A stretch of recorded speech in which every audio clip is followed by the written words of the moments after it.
पहले चरण का चुनाव समाप्त हो चुका है और दूसरे चरण में हम सासाराम विधानसभा के प्रत्याशी जो जनसुराज की टिकट पे चुनाव लड़ रहे हैं विनय सिंह जी हैं और इनके साथ हम आज की चुनावी यात्रा में हैं।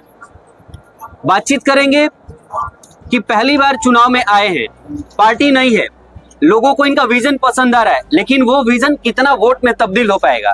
पहले स्वागत है सर आपका। बहुत बहुत आपका धन्यवाद। लगातार घूम रहे हैं, लोगों का जन समर्थन भी प्राप्त हो रहा है और लोग आपकी बातों को, जो जनसुराज आएगा, 5 कम हो जाएगा या फिर अन्य जो भी पलायन है, बेरोजगारी है, जिस पे आप बात कर रहे हैं, लोग पसंद तो कर रहे हैं, लेकिन जब घूम रहे हैं उस दौरान आप अन्य समस्याओं को भी देख रहे हैं। जैसे सरकार कहती है कि नाली गली पूरी तरह से बन चुकी है। इन सभी समस्याओं को देख करके आप जो आकलन निकाल रहे हैं उसमें आपको बिहार कैसा दिख रहा है? उसमें बिहार जो सरकार का दावा है वो 80% तक फेलुअर है। धरातल पर मात्र 20% ही काम हुआ है। जिस विधानसभा से आप आते हैं, सासाराम विधानसभा, प्राकृतिक संसाधन का खजान कह सकते हैं उसको, खदान है वो, लेकिन इसके बावजूद भी हमारे क्षेत्र में बेरोजगारी और पलायन दोनों चरम पर है। अगर आपको जनता मैंडेट देती है, जनसुराज की सरकार बने, शुभकामना है, न बने, लेकिन आप अगर विधायक बन के जाते हैं सदन में, तो अपने विधानसभा के लिए इस पर क्या करेंगे? पहले तो समझने का बात यह है कि पलायन हमारे जिला में प्राकृतिक इतना संसाधन जिसको अगर खोल दिया जाए तो 2 लाख पलायन रुक जाएगा।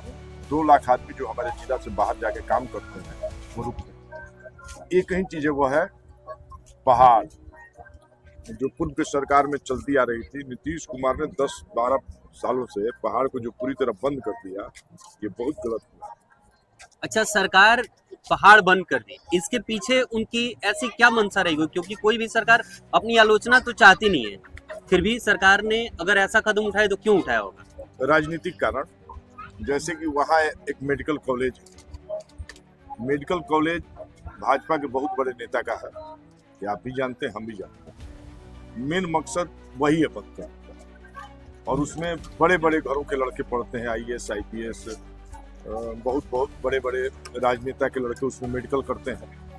हमारा मानना है और लोगों का भी मानना है, इसीलिए वो बंद कर दिया। आपने कॉलेज का नाम लिया तो एक प्रश्न और उठ के आता है कि सासाराम की जो शिक्षा व्यवस्था है या पूरे बिहार की जो शिक्षा व्यवस्था है, उसमें विशेष करके चूंकि आप सासाराम विधानसभा से हैं, तो सासाराम विधानसभा में जो कॉलेजों की स्थिति है, जहाँ क्लास चलता नहीं है, ये सबको पता है। तो अगर आप विधायक बनते हैं तो वैसी स्थिति में आपका शिक्षा की तरफ क्या कदम होगा?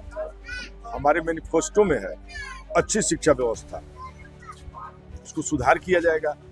यही ना हम लोग कर सकते हैं, उसको सुधार किया जाएगा। प्रोफेसर मास्टर जो है टाइम पर आए, पढ़ाएं अपना बढ़िया से बच्चों को। अगर हम लोगों की सरकार बनती है तो ये छोटे छोटे बच्चे जो देख रहे हैं, जो सरकारी स्कूल में पढ़ रहे हैं, इनका फौरन एडमिशन कराया जाएगा प्राइवेट स्कूल में, और उसका टोटल खर्चा जनसुराज की सरकार देगी। अगर हमारी व्यवस्था बनती है तो स्कूल में, प्राइवेट स्कूल में पढ़ाने का टोटल जितना भी खर्चा है, स्कूल बस के भाड़ा से लेकर के, कॉपी किताब से लेकर के, बैग बास्ता से लेकर के और स्कूल का फी तक हम लोग पे करेंगे। क्योंकि मदरसा हो या सरकारी स्कूल हो, एक बच्चों पर 764 रुपए का सरकारी खर्च होता है प्रति महीना। उसमें मात्र 250 हम जोड़ देंगे तो हो जाएगा लगभग 1000। 1000 में बच्चे बहुत आराम से, बहुत बढ़िया से पढ़ लेंगे और अच्छी शिक्षा ग्रहण करेंगे। अच्छा, सासाराम विधानसभा की अधिकतर जनता सासाराम रहती है, किसी भी कारण से रहती है। कुछ लोग बच्चे को पढ़ाने के लिए रहते हैं, कुछ अपना रोजगार के लिए रहते हैं, जो भी कारण हो इसमें। लेकिन आपने देखा होगा कि सासाराम का जो जीवन शैली है लोगों का, जो वहाँ नागरिक रह रहे हैं, काफी त्रस्त है। कोई जाम का मार झेलता है, किसी को अच्छी पेयजल सुविधा नहीं है। इन सभी पे आपकी क्या तैयारी है? देखिए, ये तो नगर पालिका का है, क्योंकि नगर निगम हो गया है, लेकिन फिर भी इसमें जो स्थानीय विधायक उसमें हस्तक्षेप कर सकते हैं। देखिए क्या है ना कि अभी तक जो लोग जनप्रतिनिधि बन के जाता है, उनको समझ में नहीं आता है कि हम विधायक हैं तो हमारा पावर क्या है। बात समझिए, पढ़े लिखे लोग जब पहुंचेंगे वहां पर, वो समझेंगे कि हमारा पावर क्या है, हम क्या कर सकते हैं, क्या नहीं कर सकते हैं। मेन समस्या यहीं से शुरू होता है, सबसे बड़ी समस्या यहीं से चालू होता है। और दूसरी क्या है कि यहाँ लोग जाति पाति में इतना बटे हुए हैं कि उनको अपना समस्या नहीं नजर आता है, लेकिन हमारे जात का नेता जो है वो तुरंत विधायक बन जाए, मंत्री बन जाए। हालांकि उनको कोई फायदा नहीं है। नेता जो है जात जात कहते कहते अपने परिवार का हाथ थमा देते हैं। तो यहाँ के लोगों से हम अपील यही करेंगे कि कब तक आप नेताओं के लिए और नेताओं के बच्चे के लिए वोट करेंगे। अब आप अपने बच्चों के लिए वोट कीजिए, अच्छी शिक्षा के लिए वोट कीजिए, बढ़िया रोजगार के लिए वोट कीजिए, बढ़िया स्वास्थ्य व्यवस्था के लिए वोट कीजिए, बढ़िया रोड के लिए वोट कीजिए, बढ़िया नली गली के लिए वोट कीजिए, नौकरी के लिए वोट कीजिए। आपने जो जाति की बात कही, तो सासाराम विधानसभा कुशवाहा बहुल्य क्षेत्र है और इसमें लगभग लोग प्रयास करते हैं, जो भी पार्टियां होती हैं प्रयास करती हैं कि हम उनके जाति को साथ करके अगर टिकट देते हैं तो चांसेस होती है कि बिहार में वो अपना सीट निकाल ले जाएगा। ऐसे में इस मिथक को तोड़ करके और आप जनसुराज का कंधा कैसे सासाराम में मजबूत करेंगे? देखिए, सासाराम विधानसभा कुशवाहा बहुल नहीं है। सासाराम विधानसभा जो है मुस्लिम बहुल क्षेत्र है। वहाँ 48,000 सासाराम विधानसभा में कुशवाहा की संख्या है। हमारे पास पूरा बायोडाटा है। और 55,000 से लेकर 60,000 तक संख्या मुसलमानों की है।